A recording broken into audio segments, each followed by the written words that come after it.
In this episode of DrayZera Uncensored, we talk the truth about the equine industry with AngelCosplayMagick. These may contain audio of distressing scenes. Welcome to the maddest mad ting show ever with DrayZera, Jackie Hyde, and Dan Pettit. Here is DrayZera Uncensored.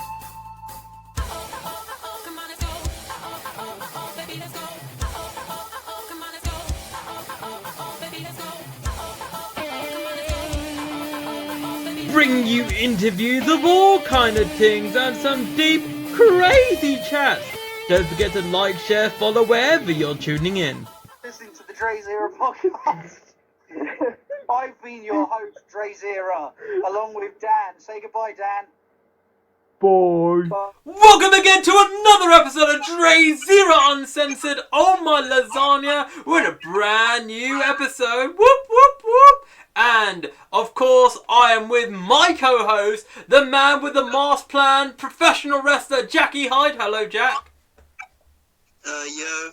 Hello there, my G. And we have got a very special guest with a bio that reads, a horsey retro geek who is obsessed with horses, animation, Legend of Zelda, Teenage Mutant Ninja Turtles, and anime.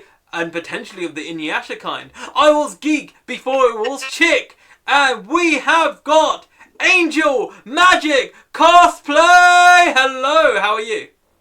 Hey, I'm all good, thank you. I hope that intro was honourable to our Angel right here. That was a very exciting intro. Thank you. I'm very impressed with that intro, thank you. Thank you very much. Thank you. And so the reason why we are here today talking to the one and only Angel, right, is the fact that you yourself,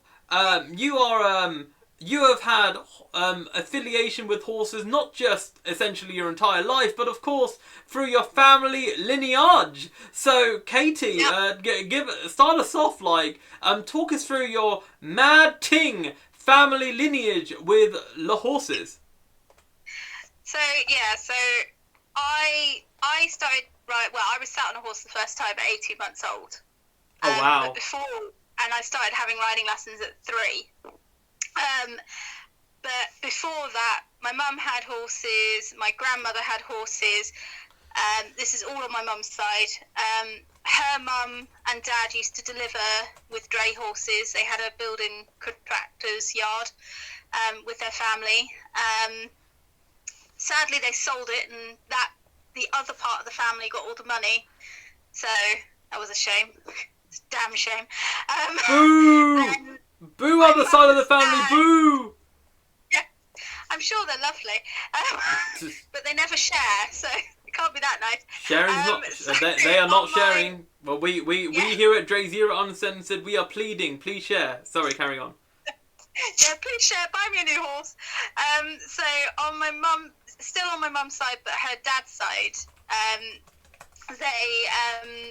they were bakers, and they used to deliver the bread in the local area with Pony and Trap, which was a funny story because when they finally gave up and switched to one of the earlier vans that you could get, which I think my great-grandfather crashed the first time he drove it because he didn't do cars, so Grandad ended up driving it. He sold the ponies to some little village ladies who were chapel-going people. The only problem was he used to go into the pub with these ponies and park them or tie them up outside the pub and go in for a pint on his way home. The ponies, with these two lovely ladies, I'm sure, decided to go into the pub and refuse to move until they got out and went inside and came back out again. Wow. That's mad. So that was a funny story. But anyway, so we've had horses in the family for a very long time. Mm-hmm. Horses were my life for a very, very long time. My grandmother, I had a pony when I was very, very young. But the people who sold him to us lied about his age, so he didn't live very long because he was much, much older. He was like 20 years older than we thought he was. Oh, wow. Yeah, it's not as easy to tell in horses. If they look quite young, you can tell a bit from their teeth, but once they get past 15, it's really hard to tell how old they are. So anyway, so he passed away after sort of a year or so of having him, so I didn't really do much with him. Then my granny bought me a pony, and I should probably explain, my mum's parents were quite well off because they had their own business, which was the bakery. Yeah. My mum, on the other hand, married a factory worker, which when I first came along was a bit taboo with them. They didn't even come to the wedding. Factory? Oh my goodness! Heaven to the Betsy! fact that I was a bun in the oven at the time didn't help. So, Well, I at least ended you were up sort of being- there, right? Yeah, no. They warmed to them because I was the first grandchild, so of course I was the favourite. Oh, So okay. I will admit, although Mum and Dad didn't have any money and still don't, I was thoroughly spoilt so, by my granny. So, but she bought me this pony when I was 11, who was 18 plus, the receipt said. We never knew exactly how old she was, but she would have been roughly 41 when she had to be put down due to old age problems. So she lasted quite a while. And she was the most grumpiest, naughtiest pony in the world ever. I got a rosette for falling off her at a pony camp, which is where you go along and you have lessons morning and afternoon for 4 days. It was the only one I ever did because we didn't have transport for them, and my parents couldn't afford to buy any. They could only just afford to pay for the pony because Granny bought it. We had to pay for it, which is fair enough.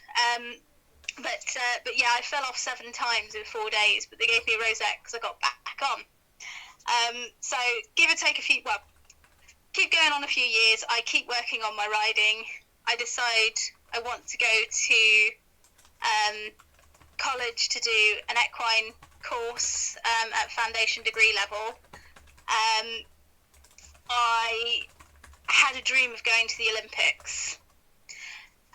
Well, would this be about, say, the 2012 Olympics especially, would you say? No, this was a long time before that. This was back in the 90s. Okay. So, myself and Jack were still around. I'm quite a bit older.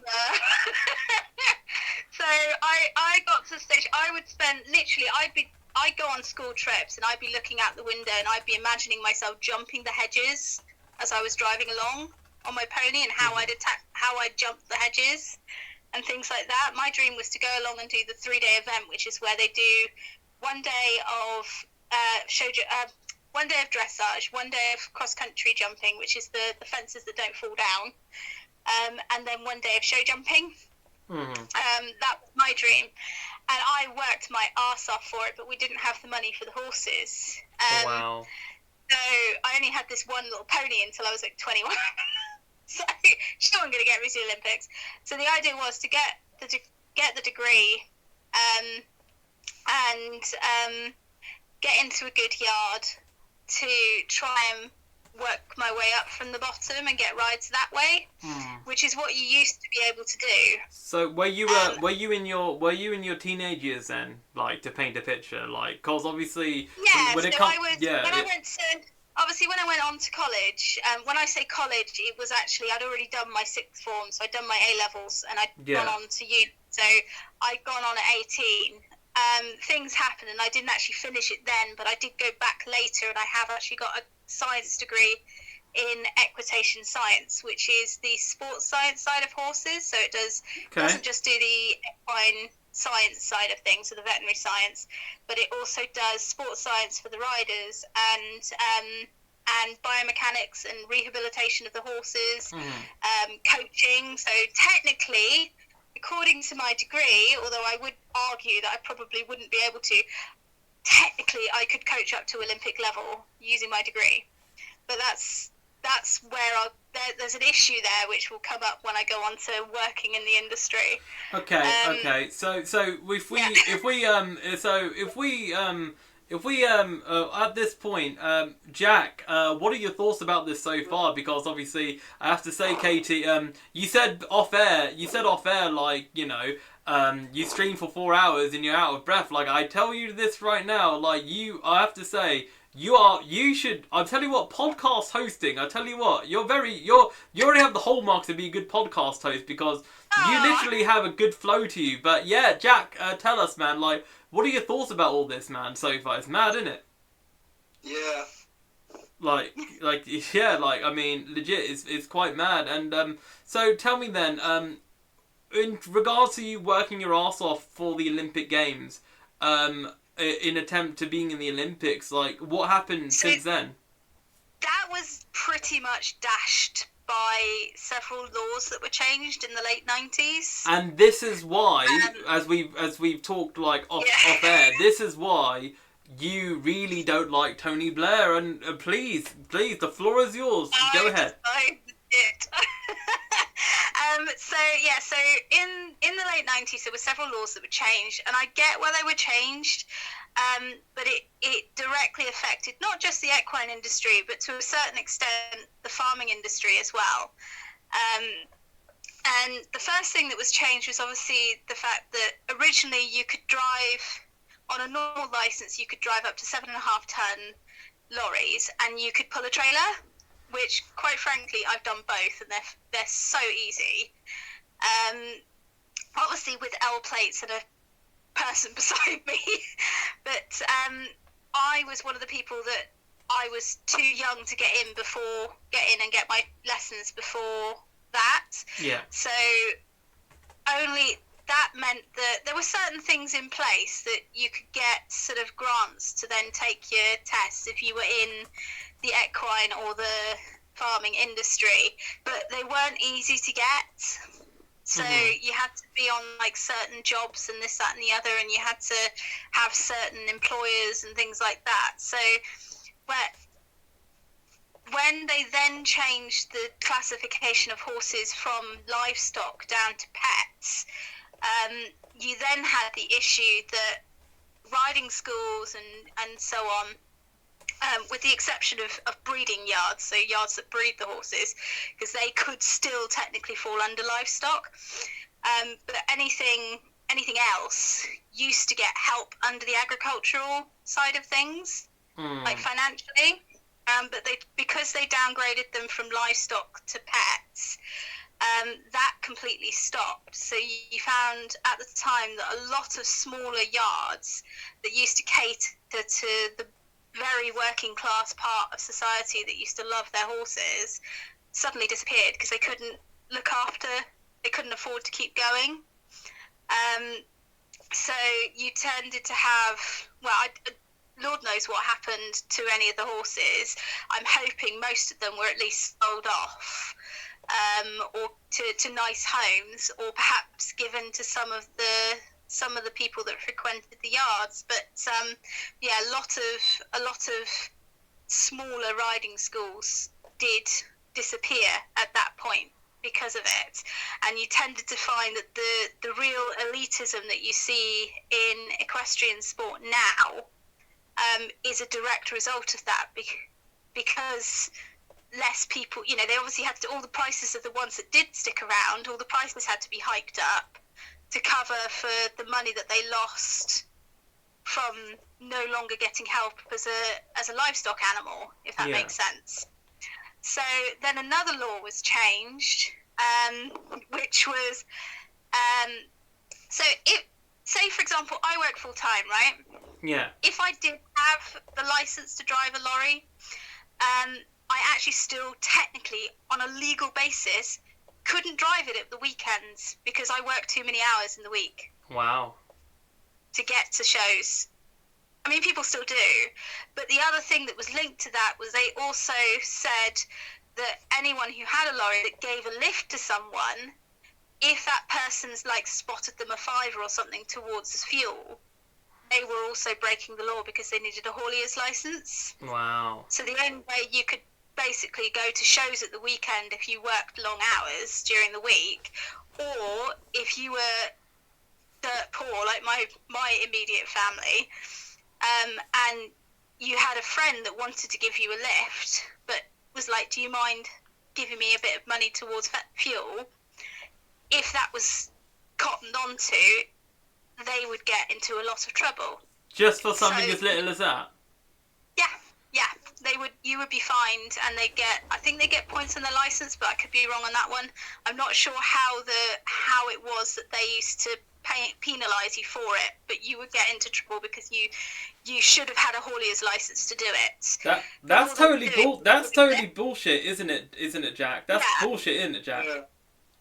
Yeah, so you've got people like me that basically, like when I was really young, you would have people that had like 7-horse lorries, so they had a bigger, the license to drive anything, so proper lorry licenses, and they'd have like 7-horse lorries. If they had a couple of spaces in the back, they'd go up to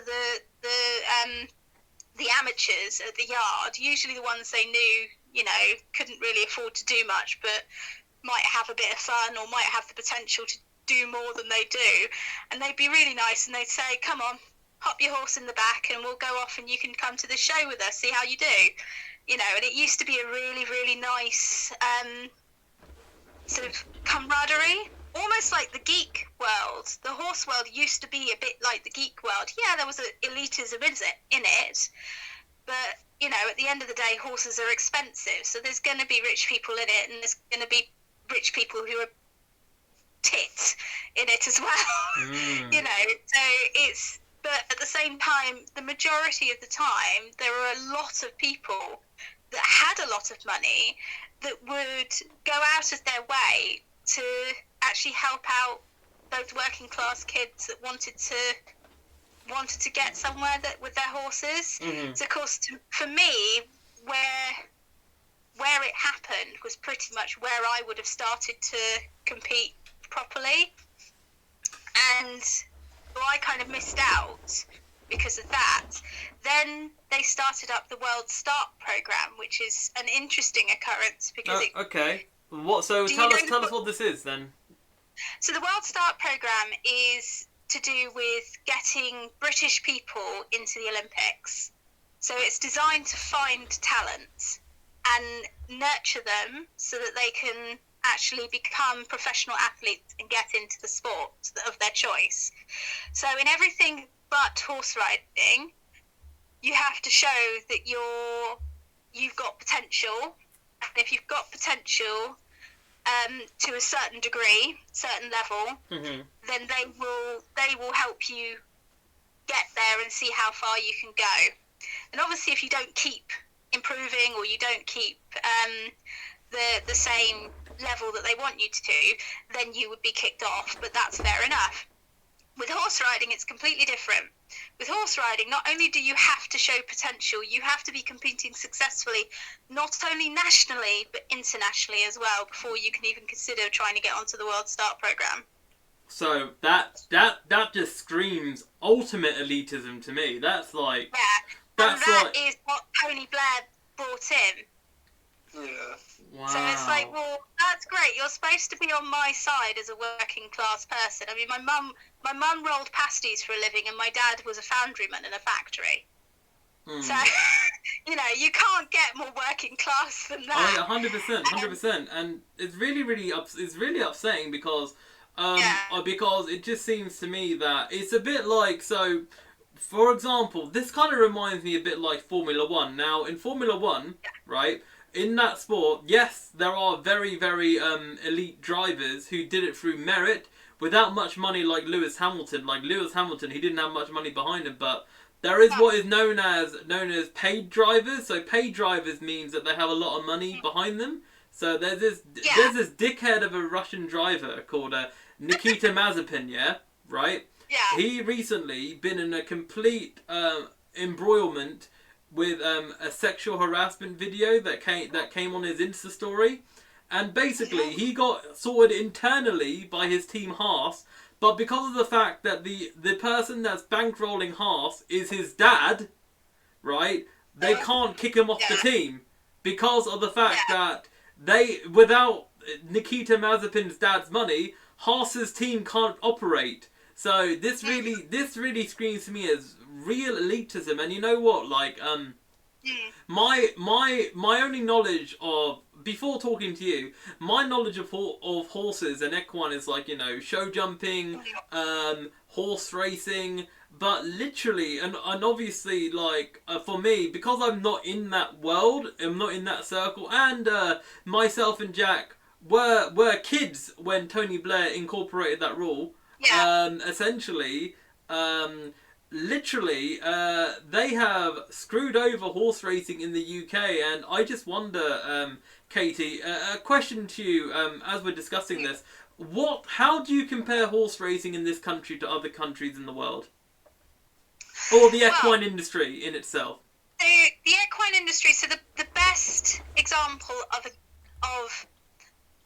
a government that cares about their equine industry is, oddly enough, Germany. Okay. I say oddly enough because their training methods can be a little bit suspect. Okay. But, I mean, with anything, nothing is perfect, and that's the trouble. So in Germany, it's not unusual for a 4-year-old to go for £25,000. Right. Here, for a 4-year-old, unless it's from top breeding lines in the country, you're looking at maybe £4,000, £5,000 at best. And that's only if it's from good lines with proven mare and sire, so mum and dad. If it's not even that, if it's just somebody's had a go at breeding, which is a problem in this country as well, then you're looking at maybe a few £100, £1,000 at most. Wow. So you can imagine it probably costs about £3,000 just to get your horse to a 4-year-old. Wow. And I'm not talking like feeding and foot care and this is purely the medical side of things. So paying for the stud fees to get your mare in foal, paying for the before and after care through the veterinary stuff, the inoculations throughout and stuff like that. Wow. So part of the problem with our industry is, even though it's a very elite sport now, the figures for horses are not elite, and that is partly down to the equine industry because when we had that economic boom where everybody was lending money to everybody else, loads of people bought horses, and so everybody and their dog was breeding these horses, kind of like the dog side of things. So we're still talking the 90s, right? This is now early 2000s. Early 2000s, right? Okay, so we're talking. So this is early to mid 2000s. Okay. So I mean, the racing industry in itself breeds a lot anyway, but there's a lot of money in racing, and finding a horse that can do what they need it to do successfully, it is going to have a high breed turnaround, and you'll find that not all of them actually even make it to the track. Wow, that's mad, because I'm just thinking to myself, like, this whole, like, the fact that you, like, I'm just thinking to myself, Jack, you're a professional wrestler, man. Like, obviously, there's always a cost to everything, but you doing wrestling, man, like, the cost of you doing wrestling compared to horse racing is like chalk and cheese. Like, it sounds to me that it's cheaper being a wrestler, innit? Yeah. Like, you know, in terms of the cost, yeah. Just keep in mind. Sorry, go on, Jack. Sorry, apologies. Go on, Jack. My friend's mum's had horses when I was younger, and Right. his mum fell off a horse and that proper fucked her up. Really? Yeah, they will. I actually used to specialise in horses that people had written off as dangerous. So I have a few injuries, but it meant that I could buy them really cheap, because usually there was something wrong with their tack, or there was something wrong with how they'd been trained. So I'd take them back to basics, and I'd figure out what tack they were comfortable in. I would figure out what area of the equine sport sort of spectrum, as it were, that they would be good at. For example, my darling old man, who was an ex-racehorse, he was called Ilnamar for full. He was an interesting case in that he was he was trained by one of the best known trainers, who's now retired at the time, and he'd won a lot of races when I took him on. So this is a horse that was, I think he was sold in France for like 10 grand. Then as a 4-year-old, he came over here for like 150 grand because he was a racehorse and he was winning. He was cited as the best of his generation when he was racing. He won at Cheltenham, he won at Aintree, and then he just stopped doing as well. So thankfully his owner agreed with Martin Pipe that he was such a lovely horse that actually they'd retire him before he really started failing. And because he'd done well, he went to their champions yard, which is some of the champions that were like Grand National winners and stuff like that. They would keep them there forever. But some of the champions they would try and rehome, because obviously a lot of top racehorses, they retire quite early. So they often have quite a long life to live outside of racing. This horse had been rehomed once before me. Little did I know at the time, I actually knew who he was rehomed with, which was really funny. And who was it rehomed with? The horse. It was a friend of mine who bought him for hunting, and it was pre the ban, so at the time that was legal. No idea whether she still does it, but we're talking fox hunting for all those that are unaware. We are talking fox hunting. She bought him for that. They were a reputable racing yard in that they basically said, if you cannot cope with them, please do not just sell them on, let us know, because we'll take them back and we'll refund you. So they were very good like that, and I was vetted as well, and they actually only allowed me to have him because I knew his groom when he was racing. And apparently she said to them, oh God, yeah, Kate will love him. She'll keep him for life, which I did. So, but yeah, I remember seeing her. We were both on our horses and out on our horses, and we bumped into each other. And she said, oh, is that Ildemar? And I was like, yeah, not knowing at the time that she was the one that had him. And her reaction was kind of, I was like, why is she like giving me like a down the nose look? I now know it's because she couldn't cope with him. Wow. I rode him for over a decade, and his problem was that he was a racehorse through and through. He was born to race, and I never got the racehorse out of him, and I just decided, actually, we don't need to get the racehorse out of you. We'll slow you down, that's fine. But every now and again, we're going to give you a good blast. You can have your fun. Let's do a bit of dressage while we're at it. We're going to avoid jumping, because quite frankly, you jumping at that speed is a bit beyond my pleasure. He never quite got out of the let's jump at breakneck speed. He even tried to jump a 7-foot hedge once. And then what happened? I happened? was like, no thanks. I pulled him round. I was like, no. Wow. No. I'm nuts, but I'm not that nuts. It always fascinates me, Kate, Angel, in regards to the kind of fascination with like instincts of animals and instincts on horses. It's like literally like you know, for example, we talked on the previous episode of DrayZera UNCENSORED. We mentioned how Jack, tigers, certain breeds of tigers, they were programmed to kill. You know what I mean? To mark their territory in that kind of way, right? And in regards to the horse in question, it's incredible, because like it means like imagine right, like let's throw this into perspective. Imagine Jackie Hyde over here wrestling for the best part of literally 12 plus years, right? And you tell him suddenly that no, you're not going to wrestle anymore. You have to live a completely different life. You're gonna be mentally upset. You know what I mean? Like, imagine telling that to a horse that you have to completely change their life. You know what I mean, Angel? Yeah, and the thing is as well, he was an anxious soul. He was one of those.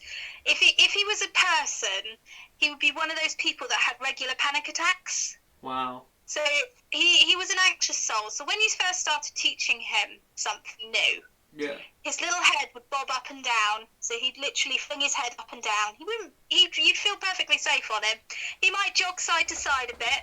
Again, you'd feel perfectly safe. He wouldn't be doing it to get you off. He'd just be going, I don't understand, Mum. I don't understand.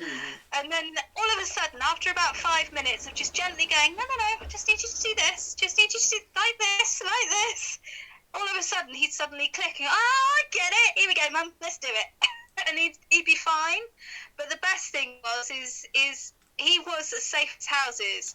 So I always looked a much better rider than I actually was. Because he looked like a psycho, and I'd be there just going do. My favourite trick was going to the local horse show just to get him out and do stuff. And I do like the adult best rider class, and my favourite trick was to you have to do like a little show. Yeah. Where you do like a walk, trot and canter and do little movements of figure eights and stuff like that, and then a little gallop at the end. And my favourite trick was on one direction of my trot, I would halt, take my stirrups away, so I was riding without my stirrups, and I'd do a walk and a trot and a canter without my stirrups. Then I'd halt again, take my stirrups back, and then go for my gallop. And I won every time because people were looking at him going, you're riding a thoroughbred without stirrups. It's like, he's still a horse. That said, I have to stress that anyone listening who may have some riding experience that is thinking of getting a horse and thinks a racehorse is a good idea to get, because I only paid 500 quid for him, because once they stop racing, they're not worth anything to the race yard, so they just want a good home, so they don't charge very much for them. So thoroughbreds are not for everyone. Thoroughbreds are one-horse people, or one-person horses, or whatever you want to call it, most of the time. Yeah. They can't. A lot of thoroughbreds can't have multiple riders. They could probably cope with two, but they're bred to be the ultimate athlete. They're highly intelligent, and I mean highly intelligent. You can't just sort of go around in circles in the sand school. And expect them not to have a Benny every now and again, because they'll just go, right, I'm bored now, so I'm going to make my own entertainment, and they might start bucking, they might start rearing, they might decide that they're going to go and gallop down the sand school and jump out, things like that. Not all will, but a lot will, and I have to stress, if anyone happens to listen to this that thinks racehorses are cheap, I'm just going to go pick up a racehorse. They're very expensive to look after compared to normal horses. They're not as easy to look after as normal horses. And why is that? Just because of the type of horse they are. Horses are a study has shown that horses are actually more intelligent than chimpanzees. Okay. They're incredibly intelligent. They can... if you spend a certain amount of time with them, you can tell that they understand all of your moods. They know when you're sad, they know when you're angry, they know when you're happy, they know when you're excited. They will learn your habits. They will know when you're arriving. My horse used to know the sound of my own car. Wow. And would start whinnying to me before he even saw me coming. The horse that's on permanent loan to the teenager that I mentioned, he still knows me, even though I haven't seen him. I think I saw him in September for the first time in about 5 years. Wow. And he still knows me. He still goes, "Oh, it's Mum." You know, Aww. It's hard to explain. It's kind of like when people say a dog is a man's best friend. I would say, well, if a dog is a man's best friend, then a horse is a girl's best friend. Because horses, to me, my pony when I was younger, the really naughty one, got me through so much bullying.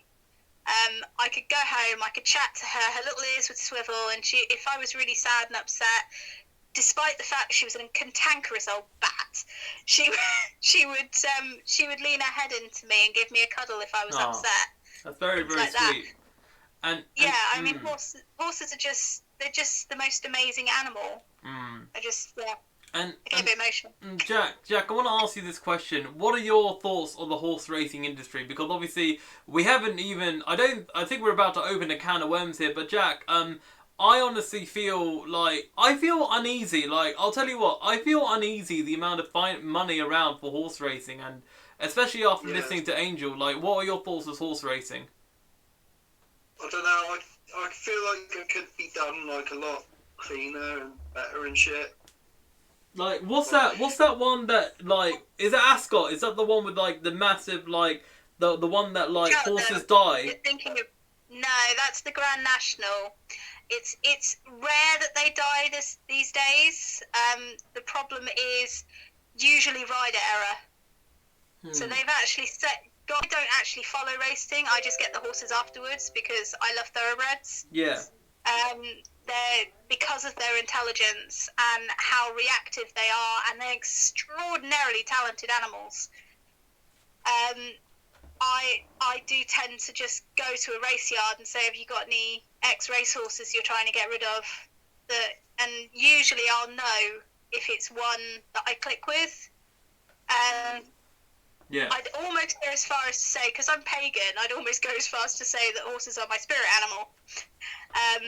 If there were such a thing, but the thing with the equine industry is, in horse racing there are yards that are bad, but most of the time, because they're making money, they are the most well looked after animals in the world. Okay, so to explain, to elaborate, expand. Sorry, Angel. Expand this to someone who may not understand the horse lingo. So, explain the whole yard thing and everything. Yeah, so the yard is the stables. Yeah. Okay. So a racing yard is a stable yard that is specifically for racehorses.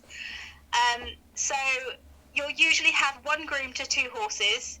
And those grooms basically treat those horses as their own. They exercise them, they buy rugs for them, they look after them. They don't tend to race them. They tend to pass that off to a jockey.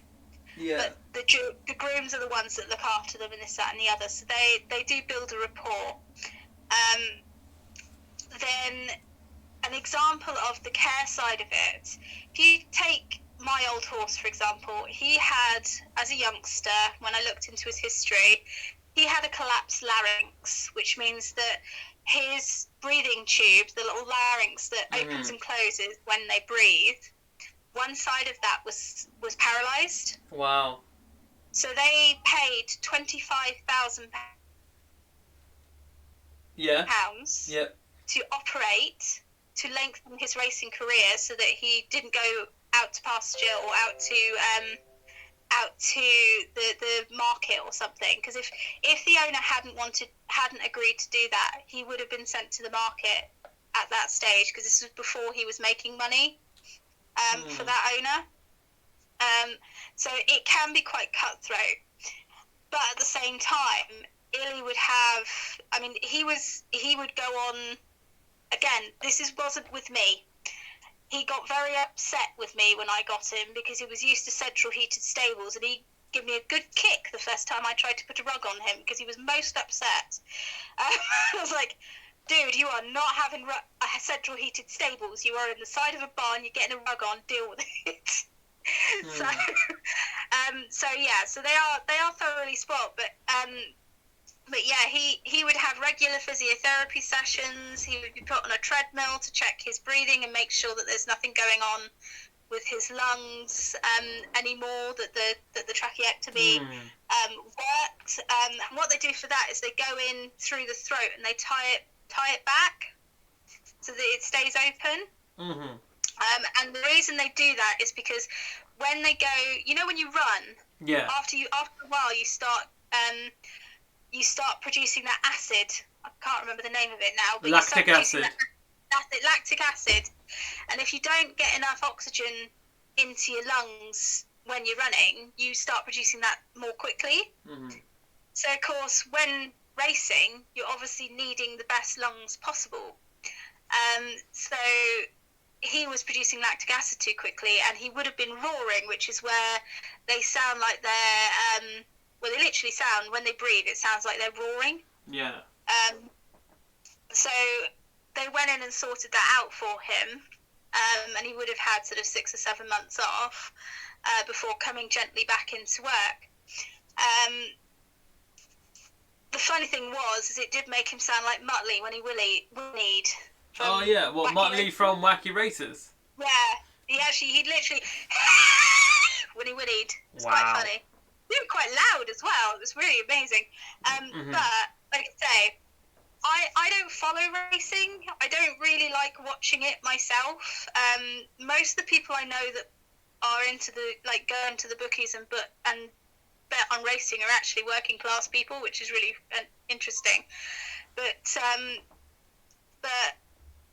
I've seen the other side of the equine sports industry. This is where it's heavily unheard of. So before we begin on this, Jack, we're gonna hear your predictions because I heard a bit about this talking to Angel. But what is your prediction about the equine industry? What Angel's about to say, and then Angel will reveal. I don't know. I've no idea. Well, I mean, well, Angel, take it away. What is so terrible about the equine industry that has started to get derailed due to changes in horse care due to Tony Blair's leadership? Well, this isn't necessarily Tony Blair's leadership.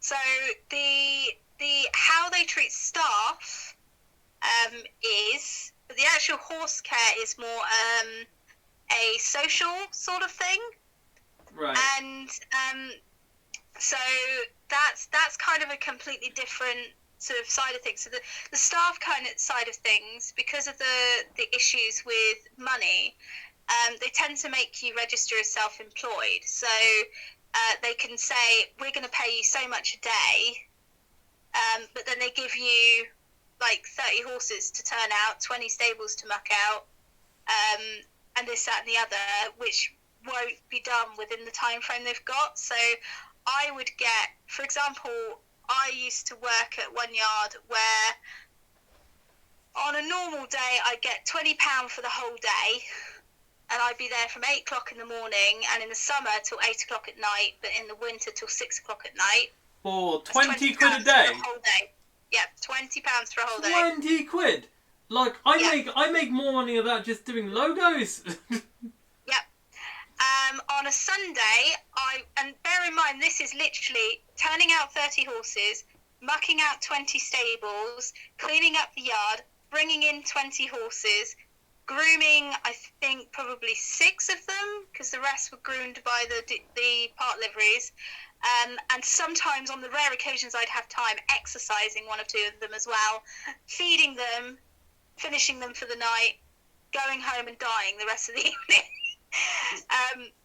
Then Sundays I would teach as well, so I'd have some help that day, but we'd still have just as many stables to do, and I'd still need the person that was helping me muck out to come and lead in the children's classes. Wow. And I'd get an extra £5 for that day. Wow.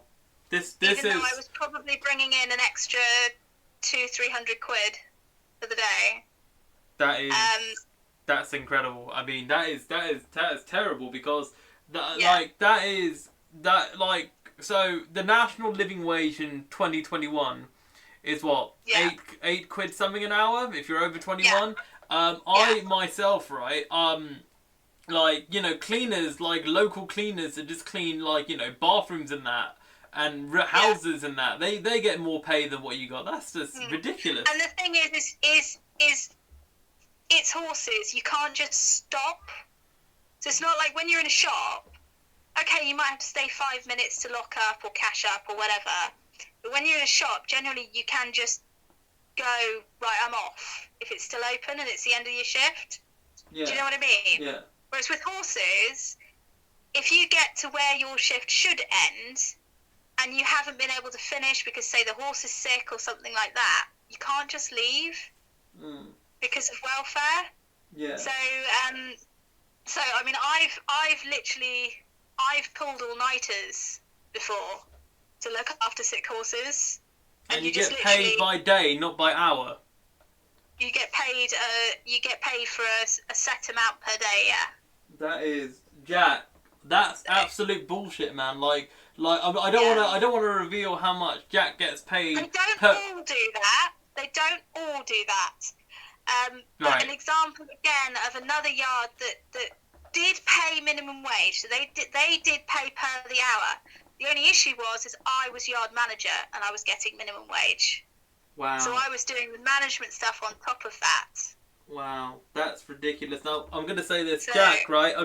We don't want to reveal how much you get paid to do wrestling, but bro, your wrestling matches are what on average between 10 to 25 minutes. Do you know what I mean? Yeah. And that's for what she does for a whole day. What are your thoughts? That's bullshit. Yeah, that's probably bullshit. Like, bro. And to be fair. To be fair, the only industry where it doesn't do that is, oddly enough, the racing industry.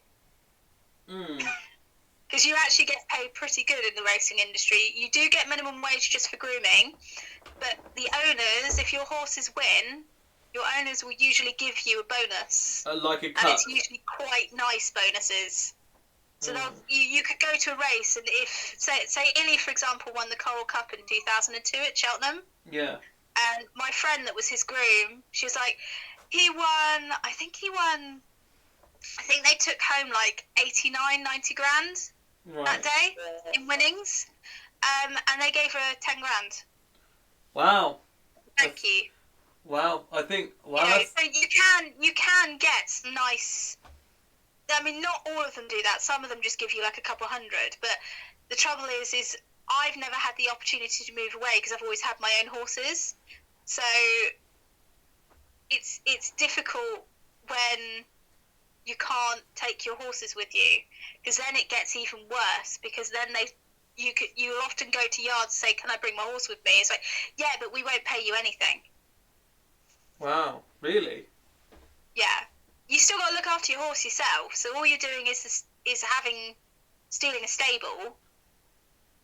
But they'll basically take your horse. Yeah, we'll give your horse a stable, but you've got to pay for its food. It's not its lodge. They'll pay for that. Food. It's everything else, the normal stuff other than for the stable. But the stable will be your wages. Wow. So yeah. Yeah. Go on. We'll move on to. I think we probably, because that's depressing enough as it is. So the other side that is different from racing is the things that people do in the other sort of sports. So yeah, go on. Showing is my least favourite. So people will show dogs. Yeah. At like crufts and stuff. They have the same thing with horses.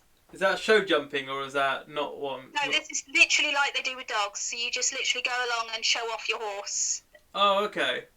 It's not necessarily. There's something called working hunter where there's some jumps in it, but it's not show jumping. You go into a ring, you go in with a load of other horses, you go around as a ride, so all in a big circle. Then they'll call you in one at a time into a lineup. Then you do a little display, which is where I was saying the best rider thing earlier. So this is what you do. You do a little walk, trot, canter on both reins, and then a gallop round the back. And then they decide which horse is best suited for that class. Usually, if you've got a fair judge, it will be a horse that is actually suited for that class. If you've got a judge that isn't fair, it will often be someone that's popular or a friend that comes first or what have you. Oh wow. Yeah, but that's not the end of the world. I only really do showing with horses as to get them out into the atmosphere, so that they don't like have a complete, excuse the expression, but shit fit when they do the stuff I do want them to do. Because a competition atmosphere is so mind-blowing to horses when they first go. That the anxiety will be over the roof. Yeah. So the main problem I have with showing, so horse racing, the horses are got to the optimal point of fitness. Okay. They are completely fit. They are kept. They've got strict eating regimens to make sure that they're in tip-top condition. They've got strict fitness regimens to make sure that they are in tip-top fitness condition, and so on and so forth. Showing, on the other hand, from about the mid-80s, I'd say, it got fashionable for ponies, or for a term called show condition. Okay. Which roughly translates to "let's make my horse morbidly obese." Now, what? I know there's this fat acceptance thing in humans, but it is deadly in horses. Right.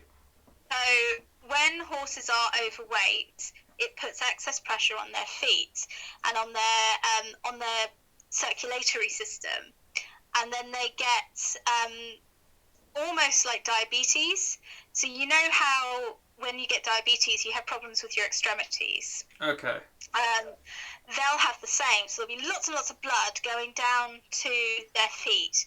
Now the veins go into a little bone that sort of sits inside the hoof wall that you see. Okay. And that bone is porous, so it's got lots of little holes that the veins go into. Okay. And then they let out into what you would make glue out of, which is the laminae. All right. Wow. Now, this laminae basically hardens and softens as the foot grows, and it allows the foot to move and grow and this, that, and the other. Now, when this blood is going too fast, it cuts off the circulation to the laminae, and then the laminae stops doing its job. And they get something called laminitis. Now this, I've actually had to put a horse down because of this. Wow. Because she was allowed to get into such a state when she was a youngster. Once they start getting it, they'll always get it. And they get it from eating grass and sugary stuff. So it's very hard to sort of deal with, if that makes sense. Yeah. Now, the best way to describe it is, like, how it feels to a horse is imagine pulling your toenails out, putting on ballet point shoes and going on your points. That's pretty much how it feels to a horse. Wow. Just let that sink in. This is wild. Jack, your immediate thoughts on that? That is, I'm a bit mind blown because I've seen ponies and horses that have got a bit of weight on them, but I never knew it was that terrible. Jack, what the fuck, man? Yeah, that's crazy shit. That is crazy, and isn't this is animal abuse, isn't it? It is, but the trouble is people don't.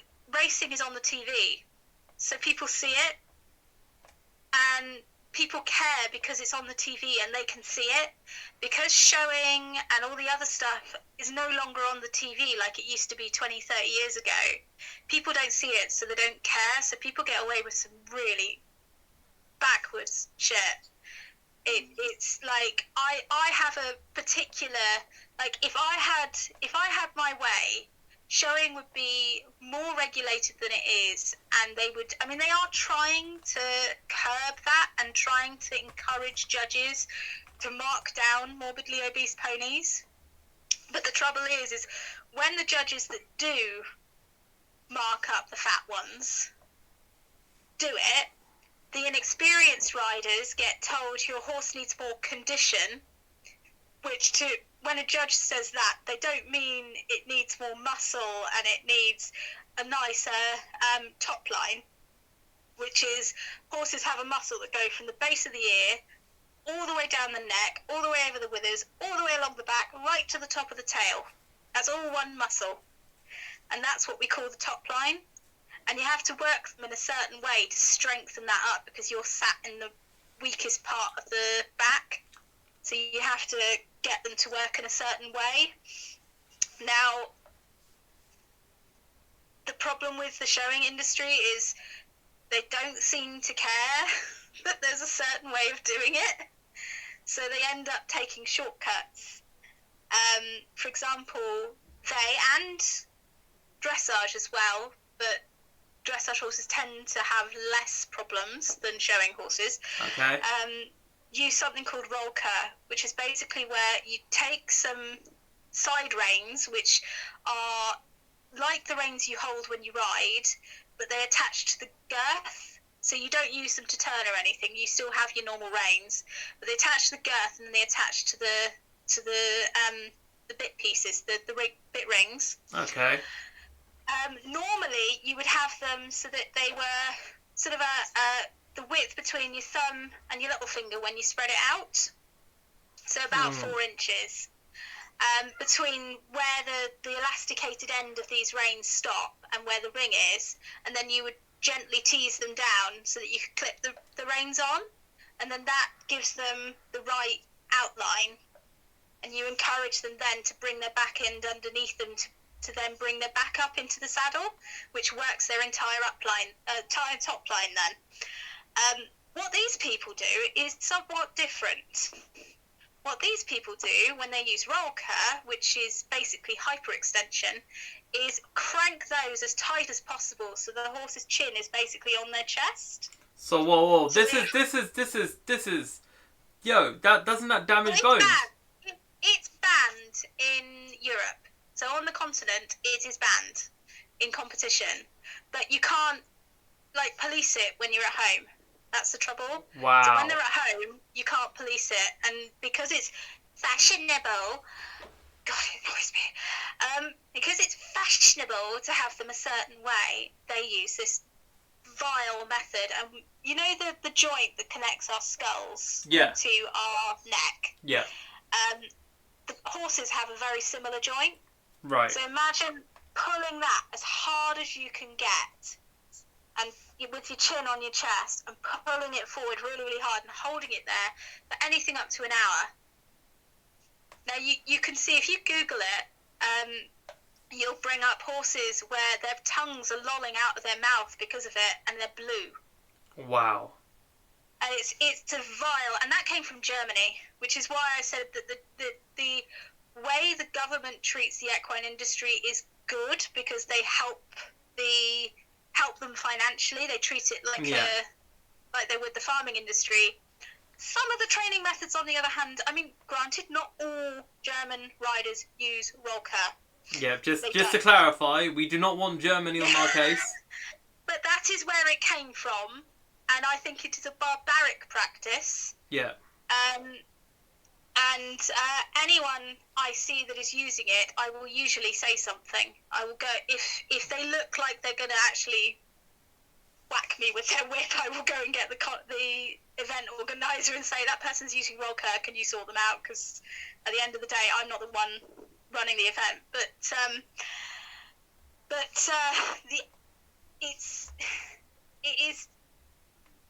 there are other things they do as well, like children's classes.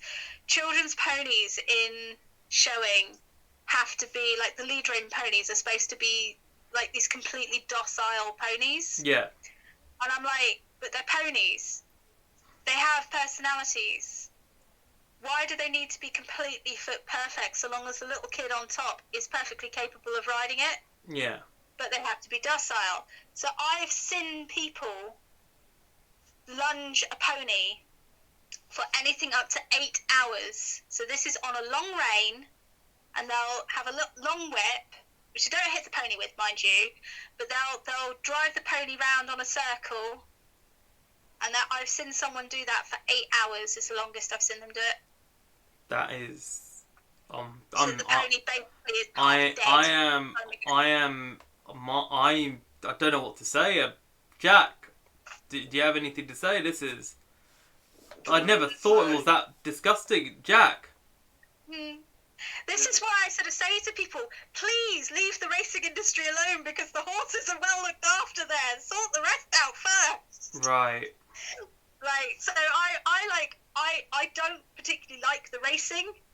I don't like that they get hurt, but at the same time, having owned a successful racehorse, I know that he absolutely loved it. And he was a jump racer. He tried flat and he sucked at it. But for jump racing, my God, that horse was clocked on a treadmill at 30 mile an hour. He was a fast horse. And he absolutely, I mean, you can go on my Facebook. If you go to my main Facebook and look at my videos, you'll see his race at Cheltenham. And at the very end, he looks like he wants to go again. Yeah. And he won by 12 lengths. That's mad. Basically, whatever 12 lengths means. I never really looked into all the terms for racing because, again, I didn't follow it. But he was apparently the person who let me have that footage did tell me that race was also a photo finish normally. That's incredible. So, you know, so I know that there are some horses in racing that should never even get to the track that do. Yeah. I had a racehorse that was like that. She was ruined. That poor mare should never have gone into the racing industry. She was bred for it, so that's why she got there. Yeah. But she went to a smaller racing yard that was run by an ex-jockey. So he was doing it only for the money. So instead of saying, look, this mare isn't suited for racing before he even got her to the racetrack, he kept trying and he ruined her. The mare could have been the most talented event horse. Yeah. The thing had a jump to die for. My God, that thing jumped like a stag. She had the most beautiful movement. She was such a talented mare, but the minute you got her to a competition and she lost her head, her brain fell out of her ear because it reminded her of racing.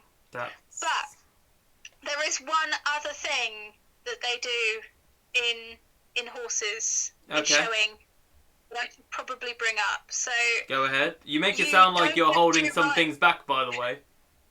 There's so much I could tell you about, but in showing you have ridden showing and you have in hand showing where you literally just lead them from the ground. Now, in hand showing, obviously you can show them from a very young age by doing that.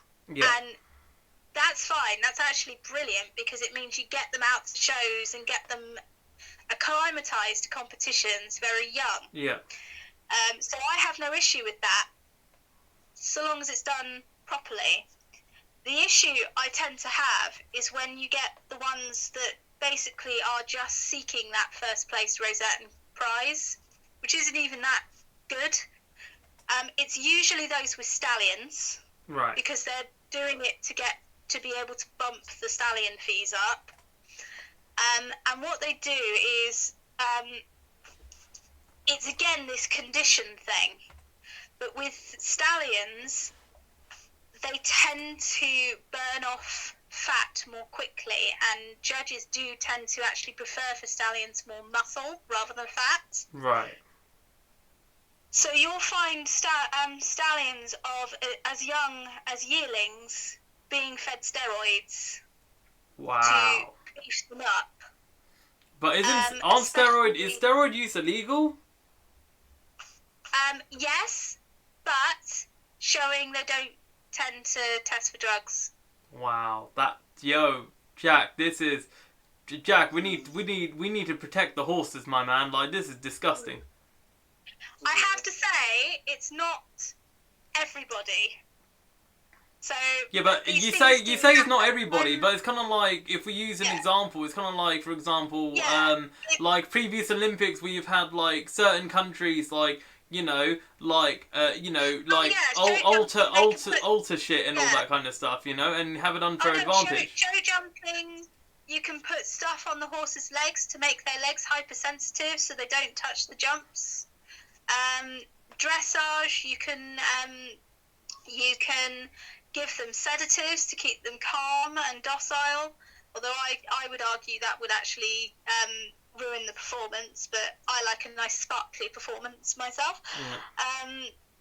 And they'll also show jumping. You used to, I don't know whether they do it as much over here anymore, but they used to do something called wrapping, which is where you'd have a metal pole for a show jumping pole, and you'd have someone each side of the pole, and as the horse jumped, you'd lift it. So they wow. actually hit it. So you'd purposely make them hit it, and the idea was it was to get them to be more respectful of the jump, and so they jump higher. Okay. That's not very nice. It's like, well, technically, better training would actually also teach them this, but okay. Mm-hmm. That said, I'm gonna touch on some good stuff, because I was always taught if you're gonna, like, what is it they call it, roast things, you should at least sort of do some, like, talk about some good stuff. So well, let's go. But Jack, we're gonna have some positivity in this episode. Wow. Okay, go ahead. That said, we as a riding nation have some of the top riders in the world, and also some of the best, like, classically trained riders in the world. And a lot of people will hear classic and they'll cringe because they'll think, oh my god, it's old, it must be awful. But actually, the classical riding is actually the best method of training than modern training methods, because modern training methods are things like the roll cur and things like that, and the wrapping and stuff, whereas classical training, best example is there was a chap in 460 BC called Bellerophon, I think you pronounce it, and he actually wrote a manual of horsemanship.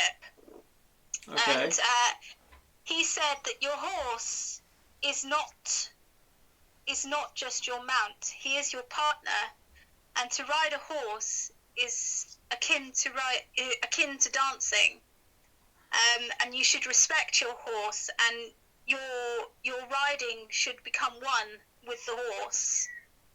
So, you shouldn't know the difference between the horse and the rider. They should literally mold together and be in act as sync. one. Yeah.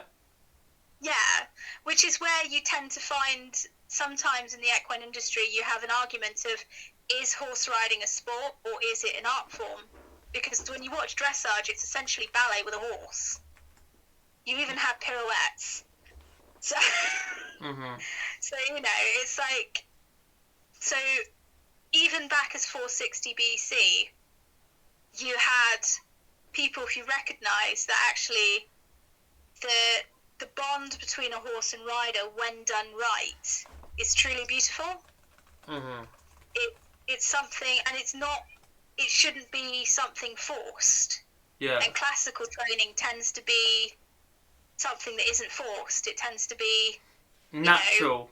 I'm going to show you how to do it, and we're gonna get there naturally, and we're going to build up your muscles. Because part of the problem is a horse will carry 60% of its weight naturally on its front end. Right. And then its back end just kind of propels it along. When you ride, you completely screw that up, because you ruin their balance. So you then have to switch that round so that actually 60% of the weight is held on the back end, so that they're what we call upright. So they're, and that's what helps with the top line. Now the problem with the roll cur is they're just bending their neck, so they're not working that back. Yeah. So that back muscle from the bony bit, the withers, just wastes away. And I despair sometimes. That is incredible. I will watch someone riding, and I'm just like, I want to just take you and either hit you with your whip. Wow.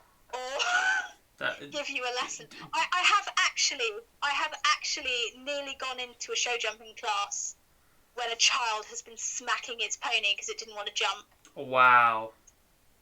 And I'm like, I get it. If that horse is being dangerous, you carry a whip to give him a smack on the shoulder to say, hang on a minute, mate, I'm on here. Calm the hell down. You don't do it to hurt them, you just do it to remind them to say, wait, I'm here. Don't forget me. Calm down. Yeah. And it is literally just a tap, because your whip should be there to make a sound. So, because they don't feel it unless you really, really hit them. So it is literally, that's why it has a little funny paddle on the end of most whips. Yeah. Because then it makes sounds, so you only have to lightly tap them and it'll make a little clap sound. And that little clap sound, then they hear it and they go, oh, Mum's on top, I'll get over myself. Wow. I mean, you can use your voice as well. I often actually smack my riding boot, so I don't even have to hit them. Okay, so tell me then. We talk about this is a positive, but this tells me. All right, I'll tell you what.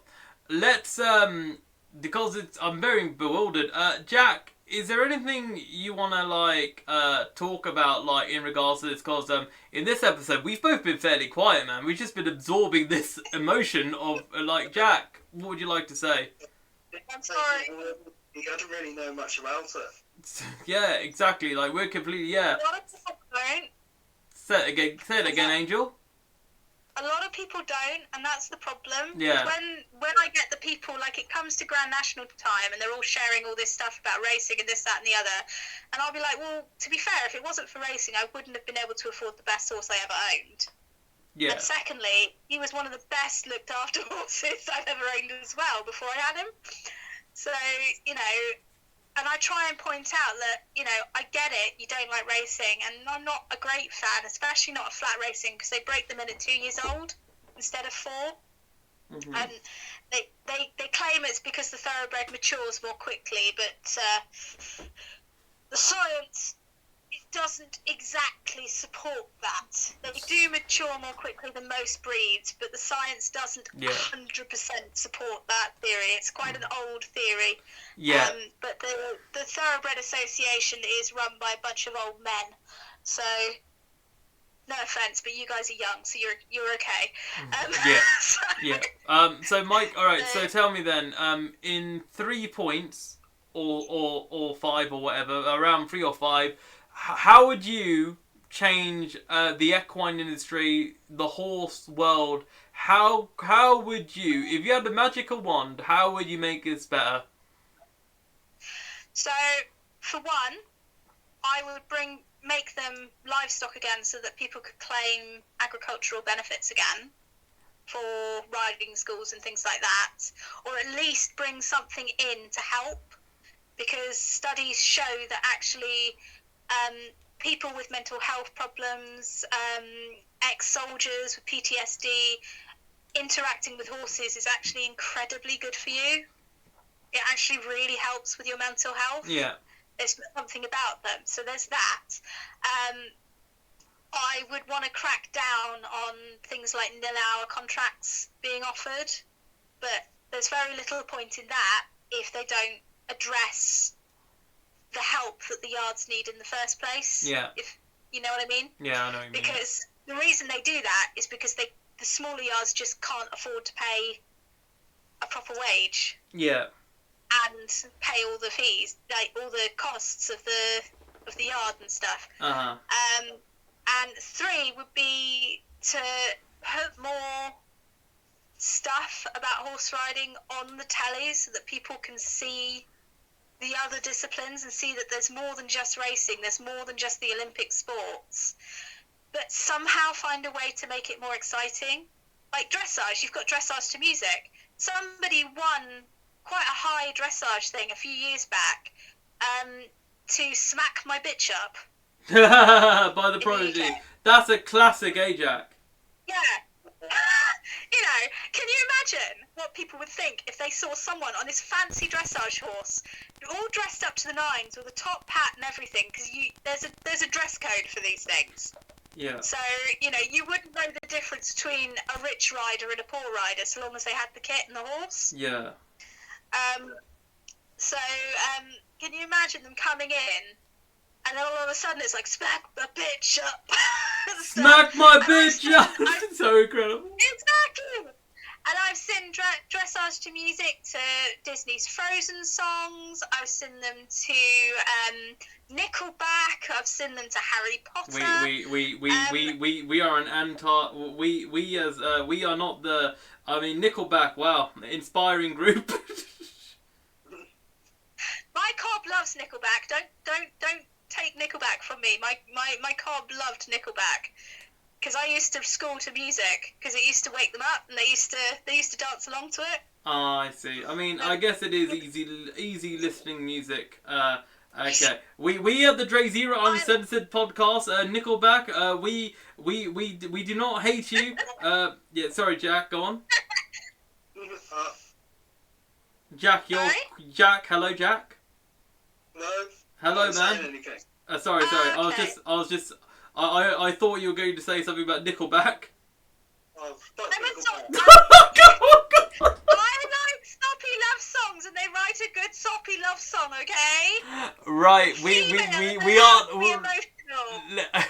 So, speaking of emotions, I have to say, myself and Jack have been riding high on this, and I have to say, first of all, thank you very much, Angel, for expressing and talking about the truth behind the equine industry, because I really wanted this out there, because I feel like not enough people talk about it, and I feel that it's a very important platform to talk about, and I hope even at least one person listening to this would learn more about it. But yeah, thank you very much. We really appreciate it. You're welcome. I hope I didn't bore anyone. No. You didn't bore us. We were just sponges. We were just absorbing information, weren't we, Jack? Yeah. Yeah, absolutely. And you know, at the end of the day, this isn't our world, so we're not. You're gonna take the lead. You're almost like the host of this podcast rather than a guest, if that makes sense. Thank you. It's all good. But yeah, Jack, do you have anything else to say, my friend? No, I hope they do sort it all out though. It is fucked up. It is. I mean, as I say, as a whole, most horse owners are actually sort of lower middle class people that go without to look after their horses. Used to be upper working class, but obviously because everything got more elite, it shifted a bit. Yeah. So generally, it is, as a whole, it does tend to be people who really do care about their horses. Yeah. The trouble is, because of the social side of it, quite often they care about them, but then they listen to the people who, like, say they need to be fatter or what have you, and don't really research behind these things. Yeah. There's a for those who want to look into it, there is a society called the International Society for Equitation Science. And I say the long bit first because it's ISIS. I say that first because it's not an I, it's an E. I didn't expect that. Wait, this is a... Oh my god, I almost spat out my drink. Oh my god. It's very unfortunate, but it was around before the other one. The other one. It was around before the other one, and they basically do research specifically into promoting the happy equine athlete. So they're doing research on proving that things like roll cur are damaging to the horse. Is it Equitation Science International? So International Society for Equitation Science. Yeah. Okay. Okay. Got it. I don't worry. I did not type. I got it. I'm not gonna put in ISIS. Don't worry. We do not support terrorism in this podcast. Or if you do. Yeah, we're not talking about that. We're talking about something else. But yeah, so they do research. They do research into sort of new stuff as well. But they also they also do a lot of research into showing how popular things that clearly are dodgy. Yeah. And showing that, you know, here's the scientific proof. Yeah. Stop doing it. Which is actually roll cur. It was one of the studies that was associated with one of their scientists that actually got roll cur banned at competitions at international level. Mm-hmm. Well, So what I've done, Angel, is I've put the link in the description for people to check it out once they listen to it here, and listen to this episode here. And yeah, Angel, please give us all your social media, which will all be on the description. We've of course, as we're talking about the equine industry, we've had zero time to talk about what you do on Twitch. So talk us through all the things you do. Oh yeah. So I'm AngelMagick cosplay everywhere but Twitch, because apparently someone else had that one. How dare they? No, I'm AngelCosplayMagick on Twitch, and I'm an Intenho I only have Nintendo consoles. I am absolutely obsessed with Legend of Zelda. I'm going to leave you to guess why it may have 4 legs. So, I do play the other games that she's not in, but yes, I do. I love Legend of Zelda. I've cosplayed so many characters from that franchise.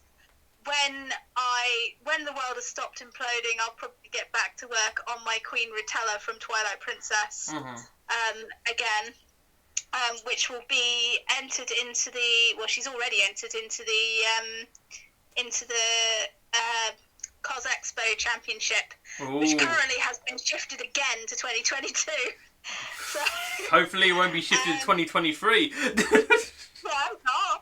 Poor Kenny. Which, by the way, any cosplayers, if you want a cosplay-centered con, go to Cos Expo. It is nothing but cosplay.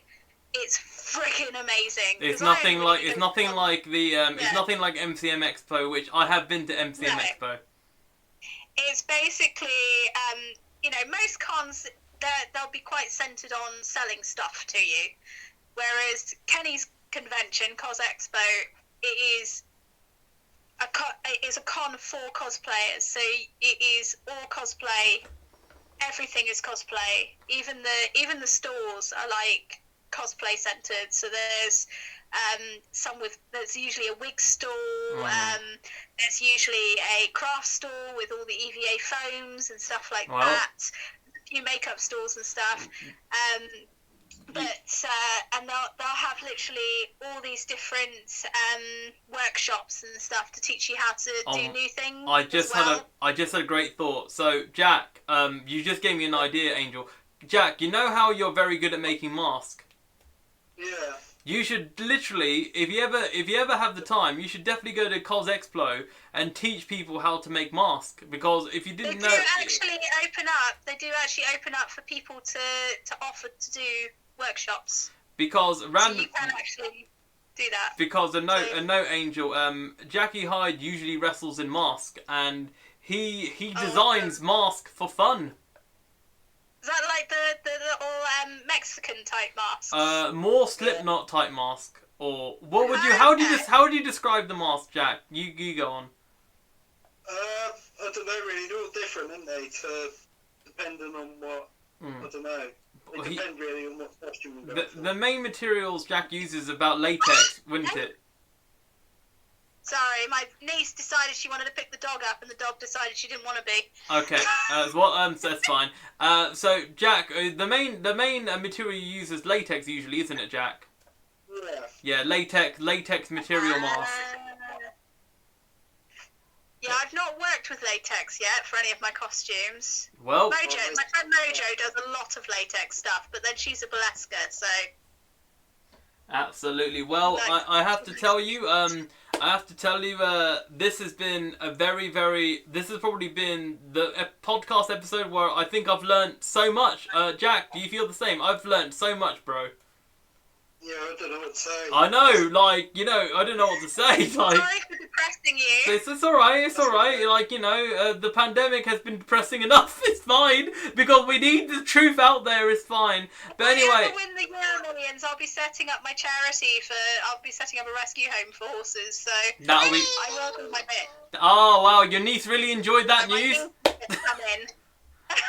Right. So in any case, thank you very much for tuning into the DrayZera Uncensored podcast. This has been myself, DrayZera, and this has been Jack. You. And this has been Angel. Hello. I hope you enjoyed yourself, and we shall Zera later. Goodbye.